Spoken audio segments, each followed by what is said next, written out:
Paris Saint-Germain, Leipzig. La dernière fois, non, les gants. Comment?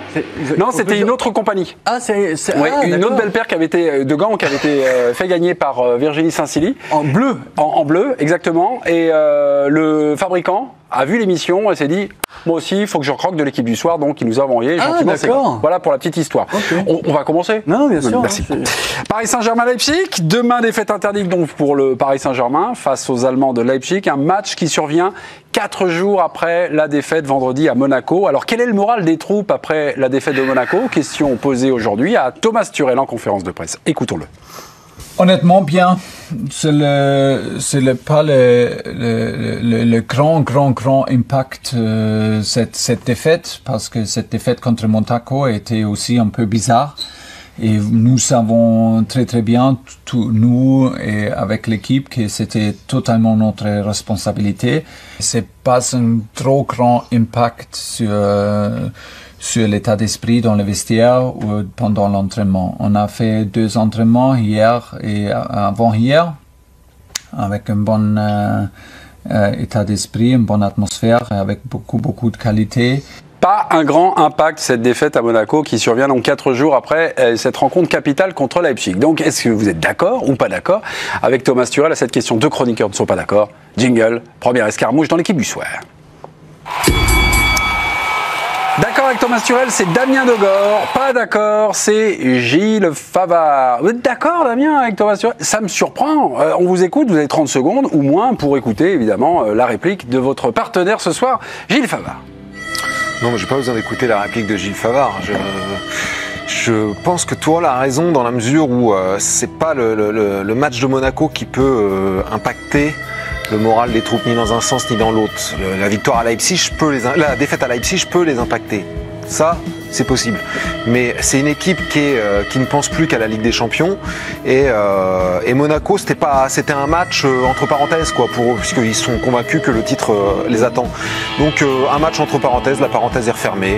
Maintenant Leipzig. Ok, même pas mal. Gilles? Bah, je peux pas être d'accord, mais comme Damien passe plus de temps dans la tribune de presse que dans un vestiaire, il sait pas ce qui s'y passe. Donc le problème, c'est que quand ils sont rentrés à Monaco et qu'ils menaient 2-0 et qu'ils avaient pratiquement un match, la seule chose dont ils ont discuté, c'est s'ils pouvaient mener 3 ou s'ils menaient 4. Et à la fin du match, quand ils sont venus et qu'ils ont pris la chape de plomb qu'ils avaient, ça a commencé à discuter. Et ça discute sur quoi dans un vestiaire? Sur certains joueurs qui ont été achetés des dizaines de millions et qui font pas le taf et qui n'ont pas le niveau, sur ce qui va se passer, sur les joueurs qui sont blessés, qui vont pas rentrer ou qui vont être à 20%, et à quelle sauce ils vont être mardi soir. Donc effectivement, ça impacte. Ok. Début saignant d'émission pour notre chroniqueur Gilles Favard. Qui vous a convaincu? Est-ce Damien, philosophe, finalement plein de hauteur par rapport à cette actualité, ou le gars ras du gazon, c'est Gilles Favard, compte Twitter de l'équipe du soir? Le président a demandé, est-ce Gilles ou est-ce Damien, et pourquoi, président? J'aime bien les arguments de Damien, mais moi je suis resté au roi du gazon, donc je pense que ça a un impact quand même. T'as peur qu'on dise que t'as pas l'habitude d'aller dans un vestiaire? T'inquiète pas, ça fait 25 ans qu'il a pas mis les pieds dedans.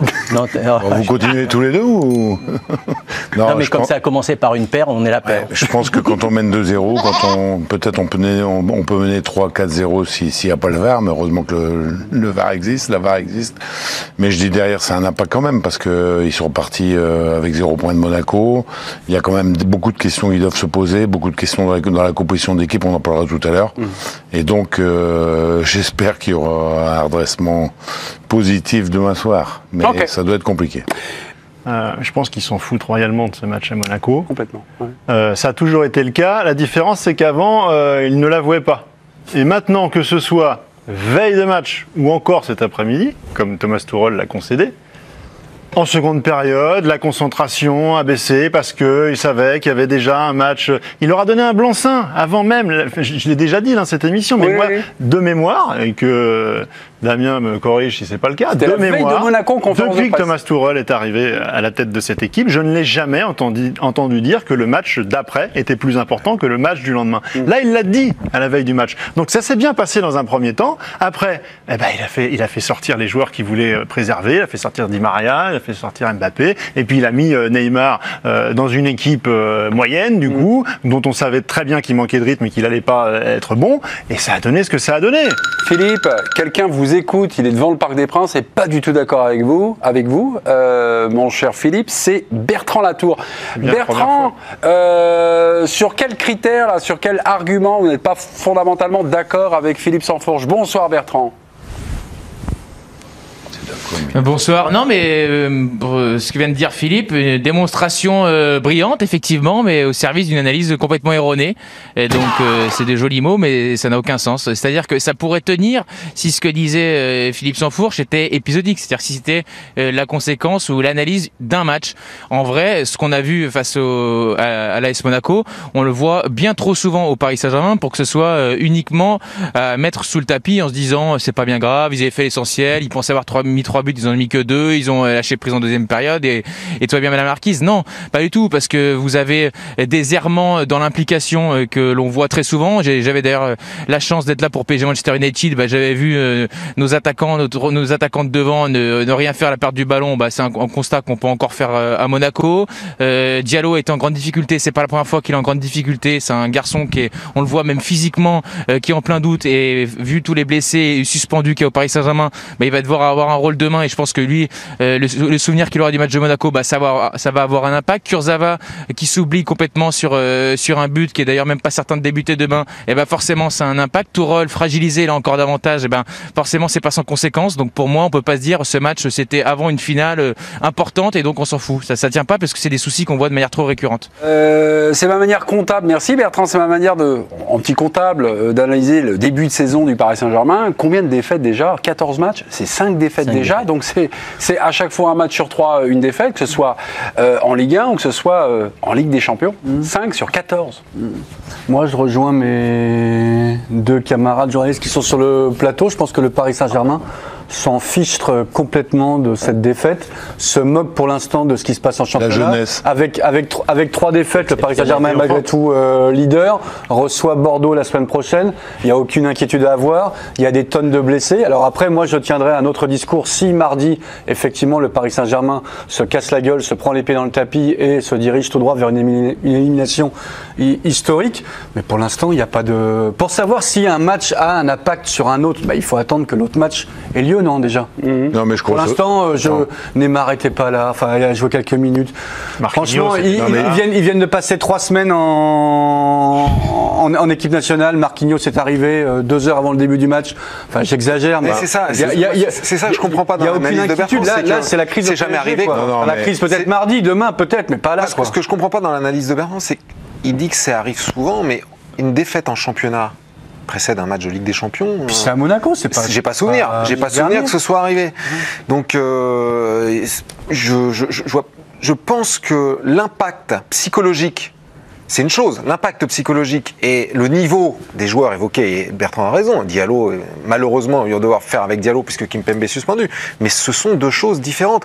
Je suis convaincu, je sais même, avec certitude, que des joueurs comme Mbappé, Neymar, Marquinhos, Navas, je peux vous en citer. On est d'accord, ça. Non, absolument rien à foutre de ce qui s'est passé à Monaco. Ouais. On est d'accord, mais maintenant comment tu peux dire qu'ils en ont rien à foutre quand tu vois le scénario du match? C'est pas moi qui le dis, Gilles. Non, mais quand je vois l'analyse de Guillaume, c'est pas ce que je pense. Quand tu joues au foot, que tu mènes 2-0, que tu rentres sur les 45 premières minutes où tu sais que tu dois mener 3-0 parce que la VAR prend une décision un peu bizarroïde. Quand tu es joueur de foot, que tu t'assois à la mi-temps, tu te dis ouais, tranquille, il y en a 2, on aurait dû être à 3, qu'est-ce qui s'est passé? Tu passes plus de temps, mais tu as plus de temps. Et à la sortie, les 45 minutes qui suivent, les 45 minutes qui suivent, c'est un bullshit. Je pense pas que ce soit quelque chose dont ils ont parlé les jours suivants, quoi. Ah, ils parlent pas. Je pense pas que. Non, mais le soir même, ils allaient avoir les boules, c'est sûr. Ah bah ils ont pas les boules. Les boules, c'est logique. Être déçu, Gilles, et avoir un impact, c'est différent. Le président veut prendre l'impact. Le président veut prendre l'impact. J'ai noté, ça n'a pas d'impact. Moi, je voudrais faire 2 remarques. La mémoire. La première, c'est que si vous commencez à dire, même si je vous respecte par rapport aux analyses brillantes que vous faites de temps en temps, que c'est normal, PSG en perd 5, ils vont en perdre 2 et ils vont en perdre 10, tout le monde s'en fout, c'est juste impossible. Un club de haut niveau doit avoir la défaite, la haine de la défaite, et à mon avis, si PSG commence à dire PSG ou un autre, hein. On a perdu, mais c'est pas très grave. Alors là, je peux vous dire que ça devient très grave. Premier point. Et deuxième point qui est super important, c'est que ce qu'il a fait, Tourelle, c'est de la com. Qu'est-ce qu'il a fait? Il a fait de la com, évidemment. À mon avis, il y a tellement d'inquiétude après cette défaite qu'il est obligé de dire qu'en fait, on jouait pour du beurre, quoi. Mais lui, je pense que lors du match de Monaco, il a serré les fesses pendant 80 minutes pour espérer qu'un de ses joueurs cadres ne se blesse pas. Et ça passe à peu près correctement. Bah, il y a une solution pour pas qu'il se blesse, il envoie les U19. Hein. Voilà, exactement ce que j'allais dire. Bertrand Latour, il y a des règlements de compte sur ce premier débat. Il y avait quoi? Il y avait un argument de Damien qui passait pas, c'est ça? Bon appétit Bertrand, développez. Non, pas de règlement de compte, tout simplement pour préciser ce que je disais lors de ma intervention de tout à l'heure. Non, mais je doute pas de ce qu'il dit avec Philippe sur la perception qu'ont pu en avoir certains joueurs du vestiaire.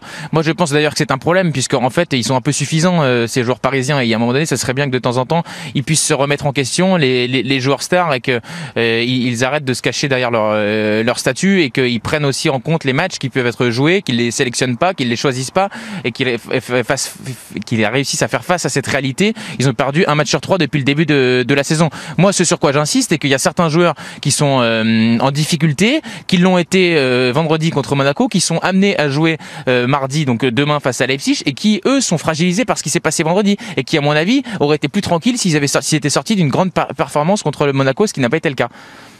Le niveau réel de Paris, Paris gagne en général en Ligue 1. Ils et en Ligue des Champions aussi. Pas cette année. Non, pas cette année. 3 matchs de défaite. On peut pas dire c'est le vrai début de saison du Paris Saint-Germain depuis que QSI a acheté. C'est quand, tiens. C'est février, c'est les 8e de finale. Le reste, c'est. Non, mais attends. Non, mais c'est vrai, Olivier. On sait très bien que le Paris Saint-Germain, à moins d'un accident, va être champion. Là, ils ont déjà perdu 3 fois. Vous avez vu, Rennes a eu, je sais pas, 8 matchs en défaite et reste dans les 5 ou 6 ou 7 premiers. Oui, mais donc, là, vous êtes en train de comparer Paris, vous êtes en train de comparer Rennes. Guillaume, non, mais le vrai niveau de Paris, justement. Est-ce que vous le connaissez? Parce que on va regarder quelques images. Paris gagne contre Nantes 3-0. Il leur manque un joueur. Il leur manque des joueurs. Mais il faut pas étaler niveau du Real, le vrai niveau de City, on le connaît en ce moment? Pas plus. Mais là, on parle du Paris Saint-Germain. Bah oui, mais on parle de ça sera un autre sujet. C'est une période qui est très, très particulière. Et on ne peut pas décorréler les deux. Mais c'est une des plus mauvaises périodes de l'ère qatarienne. Mais on ne peut pas décorréler ça de la période et du fait qu'il n'ait eu aucune préparation, une préparation tronquée après cette finale de Ligue des Champions. Ouais, mais ça, et tout ça, tu peux. Ça, je le mets en perspective. Il faut en être responsable aussi. Pour le coup, la responsabilité leur en a. Ça, c'est un autre débat. Le fait est qu'aujourd'hui, tu peux pas calquer en fait et comparer par rapport à une saison précédente. Moi, je mets ça un petit peu en parallèle avec ce qu'on a vu avec l'équipe de France. C'est-à-dire que ce qui s'est passé avec l'équipe de France était aussi un petit peu irrationnel. Tu peux être un peu dans le dur et pas perdre 2-0 contre la Finlande. Ils ont perdu contre la Finlande, comme il faut. Et ça les a pas empêchés. Là, je suis pas d'accord avec toi. 3 jours après, parce que l'équipe mais 3 jours après, il n'a pas mis la même équipe. Mais hier, à Monaco, tu n'avais pas Marquinhos. T'avais Colin Dagba au coup d'envoi. T'avais pas Herrera. Di Maria, il est sorti quand ça a commencé à plus aller. Mbappé, pareil. C'est pas du tout la même équipe qui va être sur le terrain. Pas du tout la même équipe. T'avais quand même Neymar qui est rentré en jeu. Qui a marché pendant 20 minutes. C'est pas rien. Mais il était là pour avoir un petit peu. Je pense que c'est compliqué d'étalonner le PSG. À la lumière de ces matchs en championnat, et de la même manière que ça l'était les saisons précédentes. Moi, je me rappelle combien de fois on a fait des débats au mois d'octobre, novembre, en disant est-ce que le PSG est l'une des meilleures, mais mettez des cartons à tout le monde en championnat de France, est-ce que c'était l'une des meilleures équipes d'Europe du moment, et on regardait pas forcément ce qui se passait avec le Real, avec l'Atlético, avec la Juve, avec les autres équipes. C'est pas le moment de les étalonner. Aujourd'hui, je pense que moi je vois la première mi-temps que le PSG a fait à Leipzig, c'est sans doute l'une des meilleures premières mi-temps du PSG cette saison. Bon. Il n'y avait pas Neymar. Mais ce qui est certain, c'est que demain, il faut absolument gagner. Que tu bien sois, sûr, que tu sois en méforme, même en jouant mal. Même en jouant mal. Mais il faut et gagner. donc, où je rejoins, je crois que c'est Philippe qui disait ça, c'est au mois de février qu'on va aller. Aujourd'hui, peu importe qui joue bien ou qui joue mal, c'est toi. C'est en février qu'on va les juger. Bertrand Latour. Bah oui, simplement pour répondre, je comprends pas Philippe là, il nous parle d'excuses concernant la préparation, etc. Déjà, ça c'est valable pour tous les clubs, mais ils parlent de blessés. Moi, j'ai vu jouer hier Liverpool. Eux, il leur manque plus de la moitié de leur équipe. La défense est décimée totalement. Le milieu de terrain, pareil. Salah n'était pas là. Ils en ont mis 3 à Leicester. Et il n'y a pas une équipe du niveau de Leicester en France. Il faut quand même arrêter de se retrancher derrière ces excuses-là, puisqu'on sait quand même très bien que le Paris Saint-Germain évolue dans un championnat où il y a une concurrence très faible. On atteste à chaque fois les résultats des clubs français en Ligue des Champions ou en Europa League, ce qui n'est absolument pas le cas de tous les autres concurrents du Paris Saint-Germain. C'est-à-dire que le Barça, le Real en Espagne, ils ont des adversaires bien supérieurs auxquels ils se confrontent. Pareil en Angleterre, pareil si vous voulez également en Italie. Donc ça, il faut quand même arrêter 30 secondes. Et pour ce qui est de la très belle période du Paris Saint-Germain contre Leipzig, elle est sans 2 joueurs majeurs du Paris Saint-Germain. Donc eux, ils seront là demain. Ok. Et donc c'est un handicap. Il faut imaginer que les retours de Neymar et Mbappé sont un handicap pour le retour en Ligue des Champions demain sur un match quasi décisif. Mais personne t'a dit le Non, contraire. on n'a pas dit Si, ça. c'est ce qu'il sous-entend. Ouais, mais moi, je sous-entends pas ça. Je dis juste que ce PSG est capable de faire de très bons matchs, mais voilà, pour des raisons diverses et variées et pour lesquels le club est responsable, peut aussi basculer. Maintenant, je dis que c'est pas maintenant qu'on juge le PSG. C'est en février. On est d'accord. On va dire le vrai niveau du PSG. Il y a peu de garanties aujourd'hui sur ce qu'on a vu depuis le début de saison. On est d'accord. Mais justement, c'est du fait de ces peu de garanties, que ce soit sur le plan de l'état physique des troupes et également sur le jeu, que le match de Monaco a été volontairement un peu mis de côté. Mis à part quelques 2 ou 3 clubs, il y a plein de clubs, plein de gros clubs européens avec lesquels il n'y a pas de garantie. Le Real, il n'y a pas de garantie. Le Barça, il n'y a pas de garantie. La Juve, il n'y a pas de garantie. City, il n'y a pas de garantie. City, il y en a peu. Voilà, à part le Bayern et éventuellement Liverpool. Voilà, c'est Bayern, tout. voilà, il y a 2 clubs qui pour l'instant sont à peu près au niveau de leur standing. Mais les autres, on a beaucoup d'interrogations. Mes amis, Nasser Al-Khelaifi dans le Paris Saint-Germain, Mag, le 1er septembre dernier. Il y aura un avant. Il y aura un avant et un après. Depuis ce 23 août 2020, les regards sur notre club ont changé. Nous sommes désormais définitivement perçus comme une place forte du football international, une institution légitime et performante du sport mondial. Donc on est en novembre, je crois que on est le 23 novembre, 23 août, 23 novembre. Est-ce qu'on a la réponse? Malheureusement, malgré cette finale, Paris n'a pas passé le cap. Ni dans un On sens ne peut ni pas dans dire l'autre. ça. C'est une phase qualificative. On pourra le dire à la fin de la phase qualificative, ça. On pourra faire un bilan à la fin. Si effectivement le Paris Saint-Germain ne se qualifie pas pour les 8e de finale. C'est nouveau ça. Donc c'est nouveau dans l'équipe du soir qu'on fait les bilans. Mais non, mais là, franchement, oui, un peu. Donc là, Un peu là, on est un peu obligé. Vous savez qu'il y a des petits soucis de diffuseurs télé en ce moment. Hein. Ça, les avocats discutent entre Mediapro, entre tout le monde. Alors attention, écoutez bien. Selon l'équipe, je vais tout de suite me connecter pour qu'on soit avec la tablette. Bon, si ça marche pas, je vous lis dans ma voix. Canal+, alors n'a pas formé, oui, Canal+, le diffuseur historique. Alors ils n'ont pas formulé de proposition formelle, mais Canal+ a évoqué une offre potentielle de 740 millions d'euros pour l'ensemble des droits, si Mediapro accepte de lâcher les droits tout en réglant la dernière facture, bien sûr, ce qui n'est pas fait encore. Tiens, on demandera une réaction à Gervais Martel dans quelques minutes, membre du conseil d'administration de la Ligue. À 740, on lâche ou pas? Allez, à tout de suite. D'Étienne Moati et d'Arnaud Herman sur Mediapro, évidemment, la faillite en Ligue 1. Canal+ serait prêt à débourser 740 millions d'euros donc pour la Ligue 1. Ah bah, vous voulez nous raconter ce que dit Étienne et Arnaud, c'est bien ça? Vous le dites très bien, mais je suis là pour ça, Mémé. Alors on y va. Canal+ n'a pas proposé de formulation officielle, mais ils ont évoqué une offre potentielle de 740 millions d'euros pour l'ensemble des droits. Pour l'instant, ils ont 2 matchs. Mais il faut d'abord que Mediapro accepte de lâcher les droits tout en réglant la facture qui n'a pas été réglée. Donc c'est pas encore gagné. Ok, une réaction du membre du conseil d'administration de la Ligue, Gervais Martel. 740, on lâche ou on lâche pas? Alors, vous passez à Canal, on vient Mediapro? Non, mais je vois d'abord qu'Étienne a toujours des très bonnes sources depuis le début de sa carrière. Maintenant, j'ai rien à dire. Moi, je fais partie du conseil d'administration. Je suis derrière le président de la Ligue, Vincent Labrune, et j'ai signé un contrat de confidentialité. Donc voilà, messieurs, à vous la parole. Vous êtes avant tout président de l'équipe du soir. Oui, très bien, je respecte aussi. Mais c'est plutôt une bonne chose. Ouais, vous avez le sourire. Et ici, il n'y a pas de contrat de confidentialité. Ah bah non.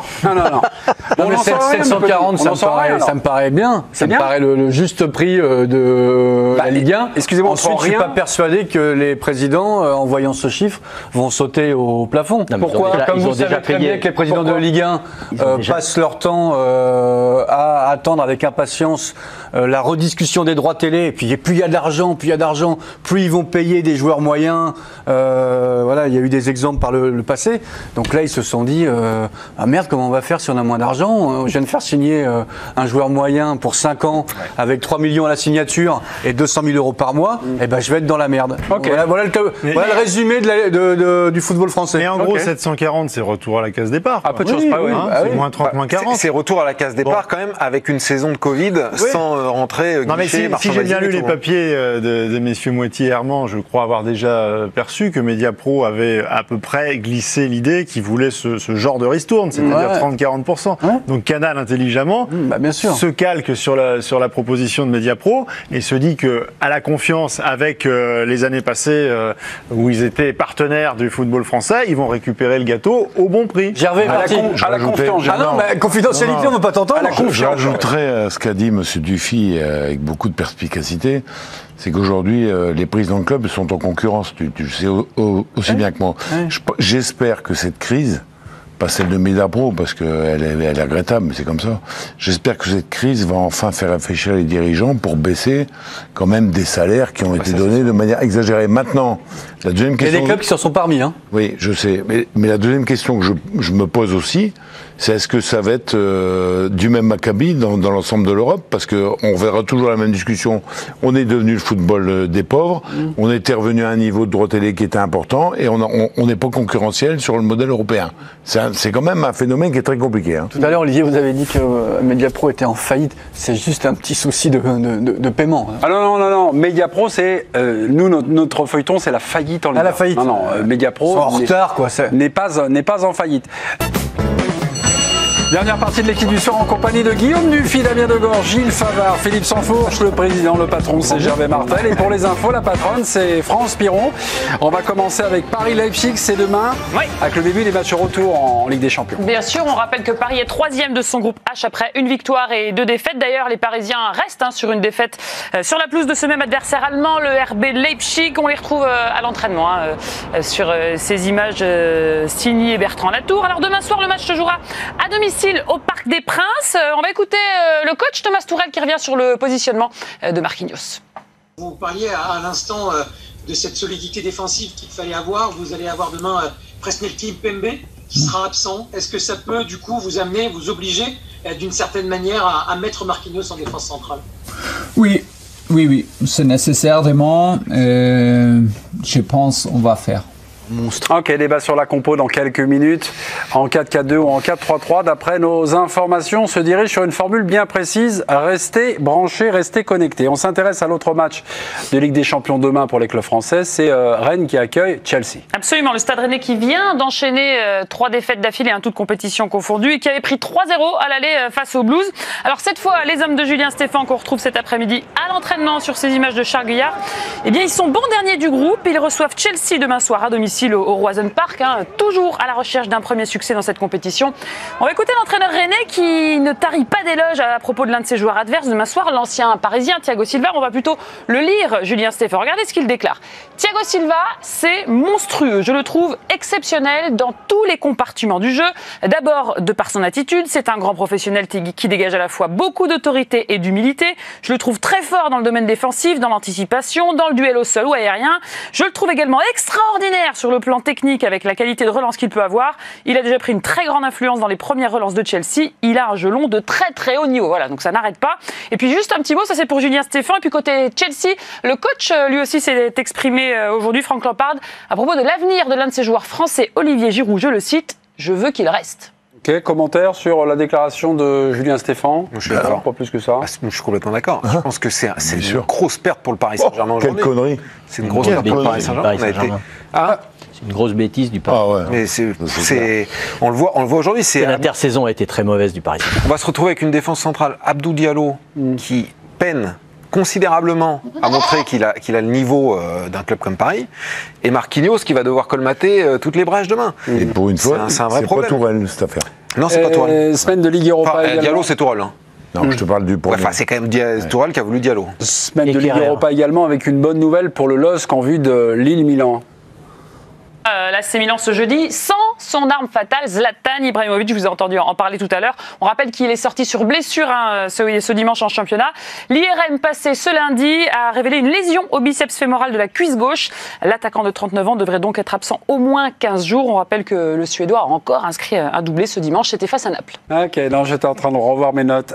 Foot féminin à présent, avec les Bleus de Corinne Diacre, qui ont rejoint le château, comme dirait Nico Seligas, qui est à Fontaine. Absolument. Après les hommes, c'est au tour des femmes de rentrer en semaine internationale pour préparer leurs 2 derniers matchs de qualification à l'Euro 2022. Ce sera face à l'Autriche et au Kazakhstan. Alors on espère bien sûr que l'ambiance sera un petit peu plus apaisée entre la sélectionneur Corinne Diacre et ses joueuses. Là on voit Wendy Renard qui monte les marches. On rappelle qu'Amandine Henry est bien de retour dans la liste. À noter également le forfait de 3 joueuses, Eugénie Le Sommer, Marion Torrent et Aïssatou Tunkara, qui sont donc remplacées par l'attaquante parisienne Sandy Baltimore, la défenseur de Bordeaux Julie Thibault ou encore Clara Matteo. Ouais, elles ont l'air souriantes lorsqu'elles arrivent au château. Avec le masque. Et surtout avec le masque, on voit qu'elles sourient. Petite souris et à Souris les yeux. à la première réunion. Bah, c'est maintenant que ça se joue. Hein. Là, c'est Non, visiblement non, pas maintenant, c'est après. Ah, oui, mais... Après l'Autriche. Oui. J'ai entendu. Hein. Et entretien C'est pas le moment de le individuel, faire. Tu crois qu'il va pas y avoir explication, entretien Il faut individuel croire ce qu'on- il faut croire ce qu'on nous dit. Corinne Diacre et Amandine Henry Et soit il y en a une des deux qui se couche, et à mon avis ça n'arrivera pas, soit on va directement au carton. On aura un débrief Bien sûr. vendredi soir lors de France-Autriche. Voilà, du côté de Guingamp. Changement de regarder. Comment Qu'on va tous regarder. Qu'on va tous regarder et tous commenter. Changement de capitana au sein du 15 de France. Oui, après les 3 premiers matchs de l'automne, on change d'équipe. C'était prévu dans le cadre de la convention entre la Ligue et la Fédé de rugby. C'est donc un nouveau groupe de joueurs qui s'est réuni aujourd'hui à Marcoussis pour notamment préparer le prochain match. Ce sera France-Italie ce week-end au Stade de France. Ce lundi, c'était donc passage de témoin, vous le voyez, entre le premier et le deuxième groupe. Et puis surtout, transmission du brassard entre Charles Olivon et Baptiste Serin. Le brassard reste donc entre Toulonnais. On écoute Charles Olivon. J'ai à 100% confiance en toi, tu le sais.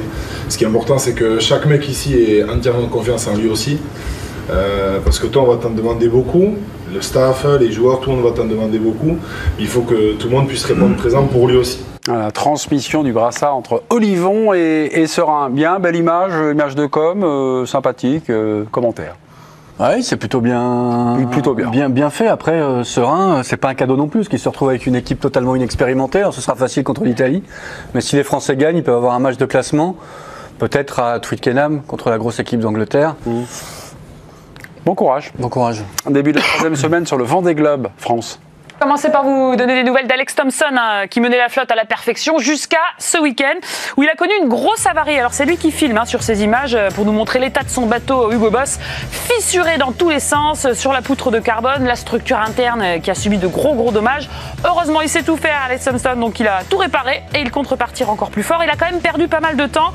Au pointage de 17h, le Britannique avait rétrogradé à la 5e place alors que c'est Charles Dalin qui est en tête, devant Thomas Ruyant et Jean Le Cam qui a passé lui aussi l'équateur. Voilà, c'était Jean Le Cam. C'est votre chouchou, il paraît, Jean Le Cam. J'aime beaucoup, mais vous le suivez. En plus, il se déleste là, donc son bateau va aller très vite, il va gagner. À vous. Le Cam vainqueur. Vainqueur. Le Cam déjà 2e lors d'un précédent. Il a un vieux bateau, mais plus solide que les autres, je pense. Eh ben, Neymar, le sauveur. Demain, Neymar va connaître sa première titularisation depuis 27 jours et sa blessure en Ligue des Champions contre Başakşehir. Thomas Tuchel a officialisé cette titularisation au début d'après-midi en conférence de presse. Écoutons-le. On a besoin et c'est absolument nécessaire qu'il joue, qu'il sur le terrain parce qu'il a la capacité, il a la confiance et la qualité et l'expérience. Il est joueur clé pour nous. Il est dans les meilleures capacités, dans le meilleur état physique. Il va commencer demain. J'espère que c'est pas trop sur lui, qu'on va aider lui, qu'on doit travailler pour lui aussi, qu'il n'est pas tout seul. Neymar, le sauveur du Paris Saint-Germain. Justement, cette étiquette de sauveur pas trop lourd à porter sur les épaules de Neymar, est-ce que ça peut le faire déjouer demain contre Leipzig? À cette question, 4 chroniqueurs ne sont pas d'accord. Jingle, super duel. Et oui, et les partisans du oui, c'est l'équipe sans fourche du FI. Qui commence, Fifi ou Guillaume? Ouvrir la voie. Guillaume ouvrira la voie. Il répond non. C'est Damien Degor et Gilles Favard. Qui prend la main? Neymar commence. Le Favard? Neymar. Ah, Favard Junior. Ok. Et on a un oui. C'est Guillaume Dufy? Oui. Eh bien, vous commencez. Est-ce que ça peut le faire déjouer demain? Vous répondez oui. Bah, je dirais oui, parce que c'est pas la première fois qu'il est blessé depuis son histoire parisienne. C'est pas la première fois qu'il revient. C'est pas la première fois qu'il revient en n'étant pas à 100%. Et c'est pas la première fois qu'il est attendu dans la peau du Messi ou du grand sauveur du Paris Saint-Germain. Et il a déjà donc connu cette période. Et je me souviens de quelques matchs où il avait surjoué parce que voulant trop bien faire, voulant prendre le jeu à son compte. Et quand il est comme ça, eh ben, il n'est pas très bon et il passe souvent à côté. Vous n'êtes pas forcément inquiet, Gilles Favard. Vous avez répondu non. Non, parce que Neymar, dans la position où il est à l'heure actuelle, il sait très bien que tout le monde va l'attendre demain. Et justement, les fois où il surjouait dans des matchs qui s'engageaient très mal. Et demain, il sait qu'il faut que le match s'engage. Il sait qu'on va jouer pour lui. C'est un type d'expérience. Maintenant, il a plus 20 ans. Il n'a pas peur de ce genre de rencontre. Il sait qu'il va falloir qu'il soit décisif. Et je pense qu'il va jouer 3-4 coups gagnants à fond pour justement faire la différence demain. Ok. Philippe Sansfourche, est à vous. Tout ce qu'a dit Guillaume est parfaitement juste. J'ajouterais que le statut de Neymar peut devenir handicapant quand il est dans cette situation-là. Parce que les autres joueurs en plus ont tendance, parce que c'est Neymar, à continuer à lui donner, alors que parfois il a fait le dribble de trop. Quand il fait le dribble de trop et que ça passe pas, il le retente une deuxième fois. Si ça repasse pas, ça l'énerve. Après, du coup, il se replace plus, il fait la gueule, il fait des fautes. Et là, il peut devenir, paradoxalement, un boulet pour son équipe. J'espère qu'il ne sera pas dans cette disposition-là. Parce que si ça passe sur le premier dribble, ça peut être aussi une démonstration. Mais malheureusement, le risque, il existe. Non, vous dites non, Damien Degor. Pas pour demain. Je suis très surpris parce que mes petits camarades ont pu dire. Parce que des fois où il est attendu comme sauveur et il a déjoué, j'aurais bien aimé des faits. Par contre, moi, je peux vous citer des matchs où il a été attendu comme sauveur en Ligue des Champions notamment, contre Liverpool au Parc des Princes, contre Naples à Naples et au Parc des Princes, à l'Étoile Rouge de Belgrade, et il n'a pas déjoué, il a pris le jeu à son compte et il a qualifié le PSG à lui tout seul.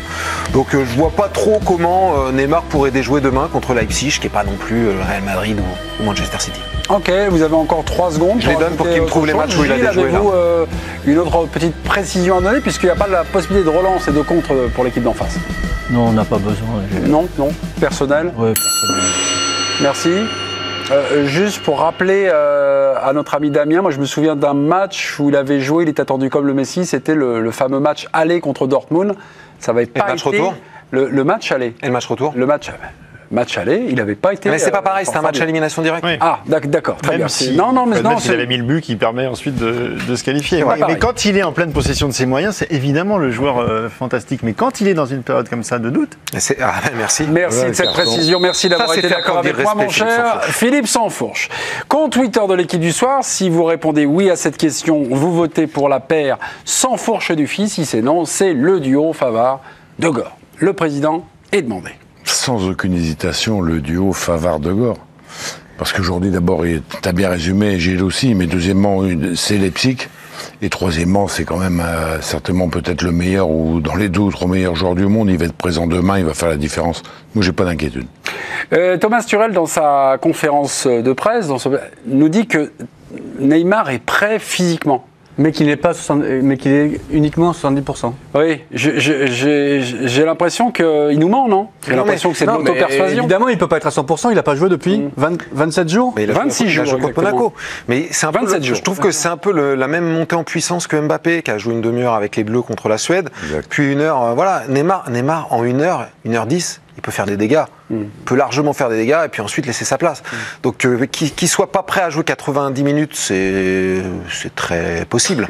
Mais qu'il soit prêt à être efficace pendant 1 heure, moi j'y crois. Marquinhos, le mot d'ordre du jour, se mettre au service de notre artiste Neymar. Écoutez-le. Parce qu'il est... On a des travailleurs dans l'équipe. On a des gens qui vont vraiment le guider de la meilleure façon pour récupérer le ballon et le mettre dans les meilleures conditions. Tout le monde peut s'aider sur le terrain. Lui, il fait ses efforts énormément. On peut voir dans un match. C'est un des mecs qui sacrifie le plus pour l'équipe et je pense que l'équipe va toujours se sacrifier pour lui. Neymar va-t-il aussi participer, on va dire, il y a l'effort collectif, un peu de récupération et un peu d'organisation. Oui, il est très sympa, Marc. On rentre dans un système où c'est le rôle de Tourelle à demander aux autres de faire les efforts pour Neymar et Mbappé, parce que les deux, c'est idem. C'est blanc bonnet et bonnet blanc, pour faire les efforts justement pour pas que Neymar ait à venir à 30 mètres de ses buts pour récupérer des ballons. Et comme l'a dit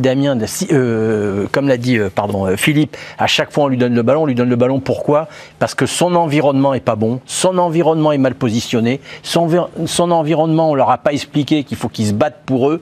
Eux ils te font gagner les matchs et quand les types ils te font gagner les matchs, tu les mets dans les meilleures conditions et meilleures positions possibles. Et les meilleures positions d'Mbappé et de Neymar, parce que je mets les deux dans le même tableau, c'est pas dans leur camp, c'est dans le camp adverse. Voilà, c'est tout. Et ça, c'est le rôle de l'entraîneur, c'est pas le rôle. C'est à lui à faire une équipe en fonction d'eux. Guillaume Dufy, par rapport à ça, par rapport à ce qu'on voit, par rapport à Neymar, parfois. Je suis émerveillé par Neymar, mais moins émerveillé par Neymar qui dribble 4 joueurs à 50 mètres de son but que Neymar qui fait la différence près de la surface adverse. Et c'est vrai que Neymar a tendance, je trouve, ces derniers temps, alors c'est très agréable, c'est très beau à voir à l'œil, parce que c'est unique en France, mais je trouve qu'il joue très très bas et qu'il est très loin de... Alors Damien voit beaucoup plus de matchs du Paris Saint-Germain que moi, mais de temps en temps je le trouve trop loin. Et donc demain il n'est pas à 100%. Qu'est-ce qu'il va faire demain ? Il va décrocher, beaucoup décrocher ? Qu'est-ce qu'il va devoir ça dépend de ce qu'il va mettre au milieu là. Mais ce qui est sûr, c'est qu'on ne prend pas Neymar pour qu'il défende, quoi. Ni qu'il défensivement. Ils vont jouer comment demain, Damien ? C'est quoi la compo ? La compo, on l'aura dans quelques minutes. Mais peu importe la manière dont il joue, de toute façon, Neymar aura une liberté de déplacement. Bien sûr. Quel que soit le système, qui sera total. Bertrand Latour, Neymar le sauveur, est-ce que ça peut éventuellement le faire déjouer, le faire surjouer ? Il faut espérer que non, mais moi j'ai pas de grande crainte sur Neymar. Effectivement, son entrée face à Monaco était assez peu rassurante, mais Damien a égrené la liste de matchs qu'il a débloqué pour le PSG dans des matchs importants et c'est quand même assez significatif. Il a malheureusement pour le PSG souvent été blessé et souvent été amené à revenir de l'infirmerie et être très souvent quand même opérationnel assez vite. Pour moi, c'est vraiment pas un sujet d'inquiétude Neymar, c'est plutôt même sans doute une bonne partie des solutions que le PSG a demain parce qu'il est quand même assez peu aidé par le contexte collectif. En revanche, moi je trouve que s'il y a un joueur sur lequel on peut plutôt ne pas avoir des doutes, mais en tout cas quelques réticences, c'est quand même plutôt son compère d'attaque qui en Ligue des Champions a de grandes difficultés à débloquer les grands matchs. Mbappé, pas de but en 2020 pour l'heure, pour Kylian Mbappé. Beaucoup de passes décisives. Ouais, beaucoup de passes décisives. C'est désormais un passeur. Neymar, donc, doit retrouver le chemin des filets. Des buts, d'ailleurs, que Neymar n'a plus marqué depuis le match retour contre Dortmund. Bravo, Philippe. Neymar peut-il déjouer demain ? Oui, Guillaume Dufy et Philippe Sansfourche. Oui, vous avez remarqué le nouveau book de Bertrand Latour. Tout le monde à l'équipe TV. Exactement. Moi, c'est Niet et toi, Gilles. Ça le virilise. Et France ? Il a besoin de ça, Bertrand. France, avez-vous besoin de prendre la parole. Oui, Merci. parce qu'Antoine Griezmann l'a prise, lui, la parole.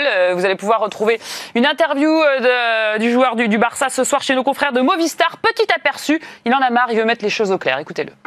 No quería hablar afuera, sino en el campo.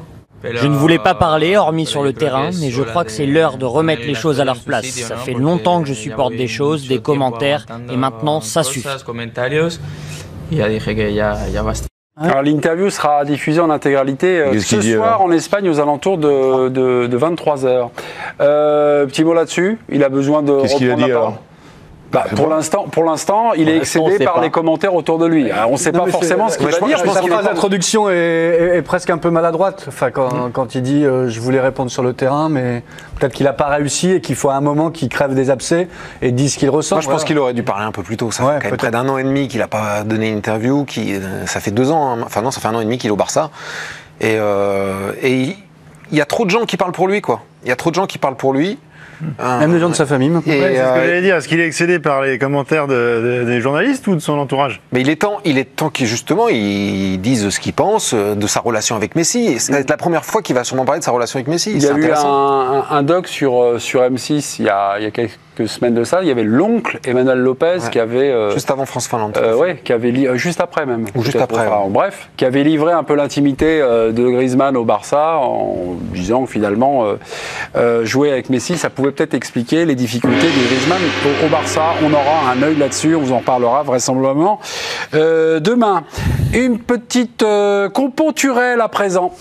Pour demain, nous avons la composition probable de Thomas Turel. On va la découvrir ensemble. Navas évidemment dans les buts. Pas forcément de surprise dans les lignes arrière. Encore que Baker est en train de déboulonner Kurzawa pour ce match de demain. Herrera, Paredes. Et puis enfin, une attaque à 4. Neymar, Di Maria, Mbappé et Keane.